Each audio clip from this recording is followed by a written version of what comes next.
Vamos abrir as nossas Bíblias, irmãos, o Salmo de número 46. Salmo 46. Vamos ler. O texto diz assim: Deus é o nosso refúgio e fortaleza, socorro bem presente nas tribulações. Portanto, não temeremos, ainda que a terra se transtorne e os montes se abalem no seio dos mares, ainda que as águas tumultuem e espumejem, e na sua fúria os montes se estremeçam. Há um rio cujas correntes alegram a cidade de Deus, o santuário das moradas do Altíssimo. Deus está no meio dela, jamais será abalada. Deus a ajudará desde antemanhã. Bramam nações, reinos se abalam. Ele faz ouvir a sua voz, a terra se dissolve. O Senhor dos exércitos está conosco. O Deus de Jacó é o nosso refúgio. Vinde, contemplai as obras do Senhor, que assolações efetuou na terra. Ele põe termo à guerra e até os confins do mundo. Quebra o arco, despedaça a lança, queima os carros no fogo. Aquietai-vos e sabei que eu sou Deus, sou exaltado entre as nações, sou exaltado na terra. O Senhor dos exércitos está conosco. O Deus de Jacó é o nosso refúgio. Glória a Deus. Irmãos, esse salmo, eu o conheço desde pequeno, porque é um dos salmos que minha mãe recitava para mim. E o meu pai falava desse salmo. Quantos de vocês aqui pegaram aquele tempo de caixinha de promessa? Levante a mão. Olha aí. Pois é. Você sabe que eu acho até falta daquilo lá. Eu sei que tem, ali só tem bênção quase, né? De vez em quando você pega uns versículos ali da ira de Deus e de obediência, mas a maioria delas são realmente só falam de vitória. E um dos versos que minha mãe sempre gostava de tirar era esse. O Senhor, ela dizia assim, Deus é o nosso refúgio. Aparecia uma situação em casa, meu pai dizia assim, Deus é o nosso refúgio, socorro presente na angústia. Então hoje eu queria falar com os irmãos, o Mateus vai colocar para nós aqui o título. Eu quero falar um pouco sobre essas bênçãos. As bênçãos do Salmo 46. Esse salmo, normalmente o salmo que fica aberto na casa das pessoas que eu vou, é o Salmo 23, é o Salmo 91, mas eu já vi pessoas também com a Bíblia aberta no Salmo 46. Irmãos, esse salmo é um salmo que fala de confiança.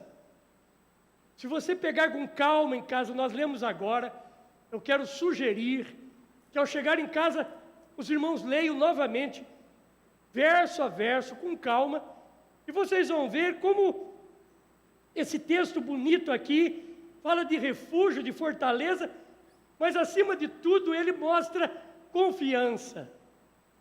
Não é interessante que às vezes você vê supermercado confiança, dá uma loja confiança. Se você pega uma empresa aí que empresta dinheiro, faz empréstimos, a palavra usada é confiança. Uma empresa que faz carnês e qualquer coisa assim, o nome é confiança. A palavra confiança, ela quando ela entra numa pessoa, ela faz bem. Eu disse hoje de manhã que confiança é uma coisa linda, só que quando se perde, ela dificilmente você resolve isso depois. Por exemplo, no casamento, quando um homem perde a confiança na esposa, dificilmente ele consegue acertar o casamento depois. A mesma coisa, quando a mulher perde a confiança no marido. Quando um patrão, ele perde a confiança um funcionário, provavelmente ele vai torcer para em algum momento ele ter um motivo para mandar esse funcionário embora. Em todas as áreas, irmãos. A confiança é um valor fundamental na nossa vida. Ela é muito, muito, muito, muito importante. Então esse texto vem mostrar a confiança em Deus. O escritor coloca aqui o que Deus representa. Irmãos, escute isso que eu vou falar. Pense comigo, analise comigo. Nós somos pecadores, sem dúvida nenhuma. Por mais que a gente lute, quase toda manhã eu me ajoelho ali e digo, Deus, eu quero errar hoje, menos do que errei ontem e tal. Faço uma oração pedindo, Deus, afasta o pecado de mim, como o Oriente está longe do Ocidente. Mas a gente erra, a gente peca. Mas Deus é muito bom e nos perdoa. Deus é bom, sua misericórdia é maravilhosa. Agora, eu penso que uma das coisas, amados, que deve entristecer muito o coração de Deus, é quando a gente não demonstra confiança nele. E eu queria abrir esse salmo, essa mensagem, fazendo essa introdução, de nós pensarmos que nesse 2020, teve algum momento em que eu desconfiei de Deus. Teve algum momento em que eu tive dúvida de que Deus poderia nos guardar. Como que foi a nossa... E não estou falando só da pandemia, não. Do problema, não. Estou falando num sentido amplo, geral. Se alguém diz para mim que não confia em mim, eu, José Jorge, fico chateado. Eu luto para que as pessoas confiem em mim. Não é fácil se manter um estilo de vida que as pessoas acreditem na gente. Eu louvo a Deus, a gente precisa comprar em qualquer lugar aqui da cidade. A gente só dá um telefonema, eles vendem em qualquer loja e mandam aqui para nós. Nós não temos dificuldade de comprar em lugar nenhum aqui. Há uma confiança. Isso é muito lindo. Um dia entrei numa loja, o rapaz não me conhecia, começou a conversar comigo que eu queria comprar. Um outro que estava lá no fundo disse assim, vende a loja para ele, é isso que ele pediu. Brincando. Isso faz bem. Agora, se eu e você, quando alguém desconfia de nós ficamos chateados por não merecer aquela confiança. Você já imaginou Deus? Eu queria que a gente iniciasse hoje pensando sobre isso. Quanto nós temos confiado em Deus? O quanto nós temos alegrado o coração de Deus? Olha, o texto diz assim, aqui, mesmo que as nações bramem, nós confiamos nele. Aqui diz assim, Deus é o nosso refúgio. Irmão, o que é refúgio? Refúgio é lugar secreto, lugar de se esconder, lugar de descanso. Se você desce aí para a Baixada Santista, você vê que tem vários refúgios. É chamado de refúgio aquilo lá, porque não é nem quando você está descendo, é quando está subindo. Quantas vezes eu subi e vi carros estragados ali. O motor parou, esquentou, e aí ele tem um refúgio. Um lugar onde ele pode se guardar de um acidente, de uma carreta, de um atropelamento. Deus é o nosso refúgio. É o lugar do nosso esconderijo. É o lugar onde eu fico guardado. Eu descanso nesse refúgio. Aleluia! Agora é tão interessante, irmão, porque ele fala, Deus é o nosso refúgio no verso 1. O salmista fala que Deus é o nosso refúgio no verso 7. Olha aí, o Senhor dos exércitos está conosco. O Deus de Jacó é o nosso refúgio. Verso 11, último verso. O Senhor dos exércitos está conosco. Aqui até ele usa a expressão, o Deus de Jacó é o nosso refúgio. Então, primeira bênção que eu quero lembrar aqui, nós temos um Deus para nos refugiar, nós temos um Deus para nos esconder nele, nós temos um Deus para descansar nele, para dizer, está tudo dando errado aqui ao meu redor, carretas passando, veículos passando, gente brava, mas eu estou no refúgio. Segundo, verso 2, olha outra bênção desse salmo. Portanto, não temeremos. Outra expressão de confiança, de gratidão, de alegria, de sentimento de não tenho medo. Irmãos, qual foi o nosso maior medo esse ano, né? Provavelmente foi de pegar Covid e morrer. E não suportar uma UTI, uma intubação. Agora o medo, ele nos paralisa, né?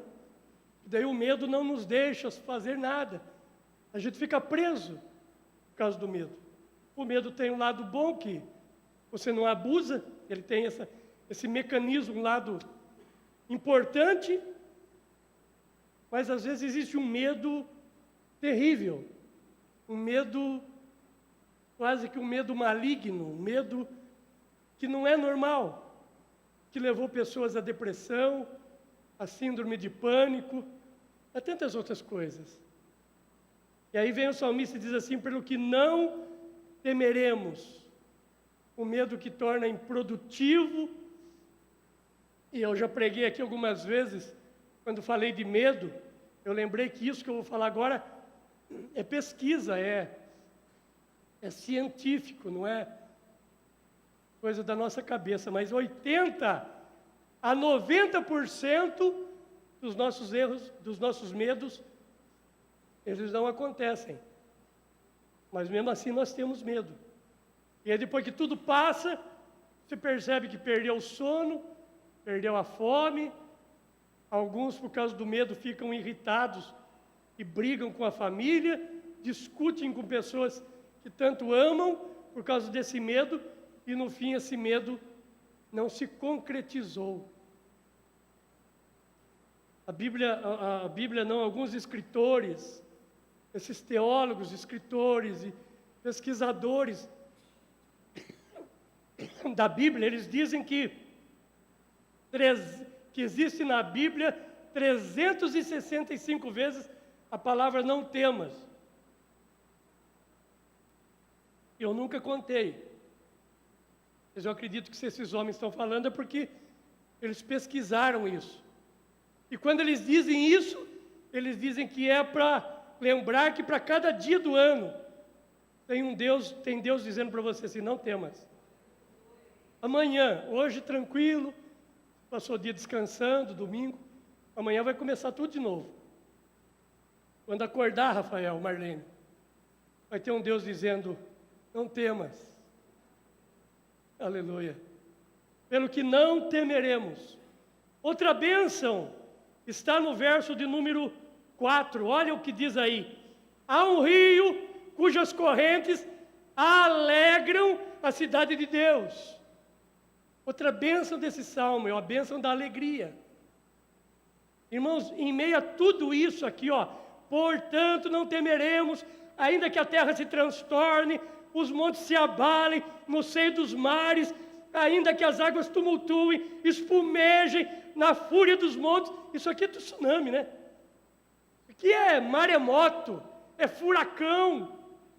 Aí vem ele e diz assim, mas tem um rio que alegra. A alegria presente. Você já teve experiência de visitar pessoas doentes? Nós, pastores, com a gente acontece isso sempre, né? Visitar pessoas, pastor Antônio Carlos, que estão muito doentes. E aí você vai no caminho pensando num salmo, pensando na mensagem que o pastor pregou domingo, para alegrar aquela pessoa. Chega lá, acontece o contrário. Aquela pessoa que te alegra, aquela pessoa que te põe de pé, aí você fica vendo que no meio de todo tumulto e tribulação, há um rio de paz, cujas correntes alegram a cidade de Deus. Além do mais, lembre-se que a Bíblia fala que alegria é um dos frutos do Espírito. Você pega lá Gálatas, você vai encontrar lá, entre os frutos do Espírito, alegria. Shakespeare, ele falou algo muito interessante. Ele disse assim: a alegria evita 1000 males e prolonga a vida. Gente alegre vive mais. Agora, essa alegria, irmão, não é a alegria de uma notícia. Aqui essa é muito bom, né? Notícia boa. Aumentou salário, foi promovido, conseguiu aquele dinheiro que estava parado, comprou a casa, nasceu a criança. Tudo isso é maravilhoso. Mas a Bíblia, quando fala dessa alegria, ela fala da alegria do Senhor. Por isso que Paulo, preso lá em Roma, ele consegue dizer: alegrai-vos sempre no Senhor. E aí ele repete: outra vez digo, alegrai-vos. No Senhor, pastora Débora, pastor João. Por essa é a diferença. Tudo acontecendo de errado, tudo para dar errado, tudo tumulto, como diz aqui, a terra, os montes se abalando, águas tumultuando, espumejando, fúria nos montes, mas há uma alegria aqui dentro. Essa é a diferença. A diferença do crente não é o terno, gravata, paletó, como de primeiro pensava-se isso. Uma roupa, um cara de crente. Mas é a alegria que está dentro de nós. É o sentimento que nos habita. Vamos ler um texto em 1 Coríntios, capítulo 15, verso 58. 1 Coríntios 15, 58. Irmãos, grave esse texto. Escreva aí na sua Bíblia. Dobre a folha. Portanto, meus amados irmãos, diz Paulo, sede firmes. Olha outra palavra que ele usa ali. Inabaláveis, sempre abundantes na obra do Senhor, sabendo que no Senhor o vosso trabalho não é vão. Deus está escrevendo cada detalhe do que estamos fazendo. Quando eu faço reunião de liderança, eu digo às vezes, falta um toquinho no seu ombro, que você é um líder. O que seria de mim se essa igreja não tivesse essa liderança linda que tem aqui? A gente pode viajar e a igreja anda como se nós estivéssemos aqui, porque temos liderança de competência, palavra boa. Deus tem nos dado pregadores aqui, pregadoras que enchem o nosso coração quando abrem a boca para falar. E às vezes eu não tenho, às vezes eu tento conversar com um, com outro, aí quando eu vou fazer reunião de líder, eu fico agradecendo cada um. Mas ele sabe que se o pastor não pode dar um tapinha na costa e dizer que bom trabalho você fez, existe um Deus que está gravando tudo isso. Porque a vossa obra não, o vosso trabalho não é vão no Senhor. Não é vão. E isso é constância, isso é firmeza. Esse texto diz assim, o verso de número, a bênção de número 4 diz assim: Deus está no meio dela, jamais será abalada. Irmãos, o ser humano é incoerente por natureza. Ele é contraditório, é inconstante. Muda de tudo, muda de roupa, muda de pensamento, muda de religião, muda de tudo. Há uma mudança constante. Algumas mudanças são boas. Melhora, a idade ajuda. Mas tem muitas mudanças que nós fazemos por falta de firmeza. Por isso que esse texto fala dessa firmeza. Deus está no meio dela, jamais será abalada. A quinta bênção que eu quero compartilhar aqui está no verso 8. Vinde, contemplai as obras do Senhor. Essa palavra é uma palavra de gratidão. É o escritor dizendo assim: venham ver o que Deus está fazendo. Glória a Deus por vocês que vieram nessa noite para ver o que Deus está fazendo. Pessoas que vieram hoje às 10 da manhã, ficamos juntos aqui até às 11 da manhã para ver o que Deus está fazendo. Mas tem muita coisa que Deus está fazendo lá na sua casa. Tem muita coisa que Deus está fazendo no seu emprego. Muita coisa que Deus está fazendo na sua faculdade. Muita coisa que Deus está fazendo na nossa cidade. Você já reparou como Itapetininga é abençoada? Nossa Canaã. Quando as pessoas falam de Itapetininga, eu digo, não é só Itapetininga, é Canaã. Então o homem, ele diz aqui, vinde contemplar as obras. Ou seja, vamos ser gratos. Porque em meio a tanta coisa errada, tanta tribulação aí fora, Deus tem nos guardado no seu refúgio. O Salmo 103, ele fala isso com mais... Ele diz assim, bendize a minha alma ao Senhor, e tudo que há em mim bendiga seu santo nome. Mas olha o verso 2. Bendize a minha alma ao Senhor, e não se esqueças, irmãos, olha lá o verso, de nenhum só de seus benefícios. Então, se quinta-feira, a hora que dobrarmos os joelhos, nós tivermos que reclamar de alguma coisa que não deu certo em 2020, vamos esquecer isso e lembrar de cada um dos benefícios que Deus deu. Não se esqueça, minha alma, de nenhum só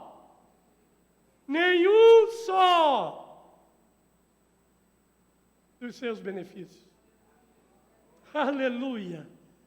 Os 10 leprosos são curados, mas um só voltou para agradecer, né? Que nós não sejamos assim, que a gente aprenda a agradecer. Outra bênção, para a gente não estourar o horário, verso de número 9, é Ele que põe termo à guerra. Irmãos, tem guerra? Tem luta? Tem tribulação? Tem. Mas tem uma hora que ela acaba. Tem uma hora que passa. Tudo na vida passa. Uma mulher, tudo dando errado, marido doente, filho desempregado, cobrador batendo na porta. Ela fica sabendo de um sábio. Ela vai atrás dele, começa a contar toda a luta que está enfrentando, enfermidade, desemprego, cobrança, e o sábio só escrevendo, e aí ele dobra o papel e diz para ela assim, quando chegar em casa, leia. Ela pensa, aqui está a solução para o meu problema, né? Aí ela chegou em casa, ansiosa, quando abriu, estava escrito assim, isso vai passar. Ela ficou muito brava. Ela dizem que o homem é sábio. Para quê? Não precisa ser sábio para saber disso. Para que isso? Ficou nervosa e a vida continuou. E lá na frente, o marido sarou, o filho arrumou emprego, pagaram as contas, compraram alguma coisa. E quando ela estava feliz, olhando para tudo aquilo, ela lembrou do bilhete. Ela falou, puxa vida, eu fui tão ingrata, né? Eu disse tão mal daquele sábio, vou voltar para agradecer. Voltou, o sábio continuou escrevendo. Ela disse, olha, sábio, o senhor tem razão, eu fiquei brava na hora. Mas olha, sarou a doença, meu marido voltou a trabalhar, meu filho arrumou emprego, pagamos as contas, minha casa está uma alegria só. O sábio deu um bilhetinho para ela, só abre quando chegar em casa. Chegou em casa, ela abriu, está escrito assim, isso também vai passar.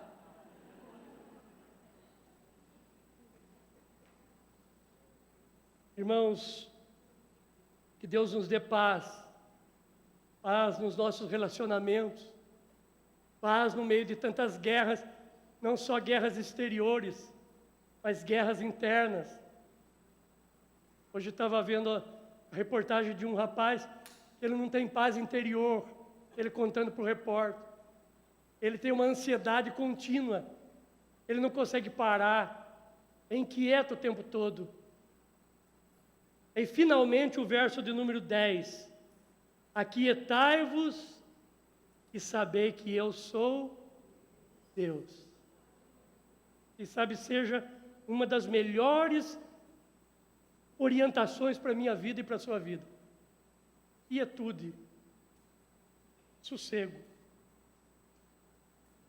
Quando Jesus expulsou a legião de demônios do Gadareno, a Bíblia diz que os homens que vieram de Gadara, quando viram o que então era endemoniado, é assim que o texto se refere, diz que o encontraram assentado, vestido e em perfeito juízo.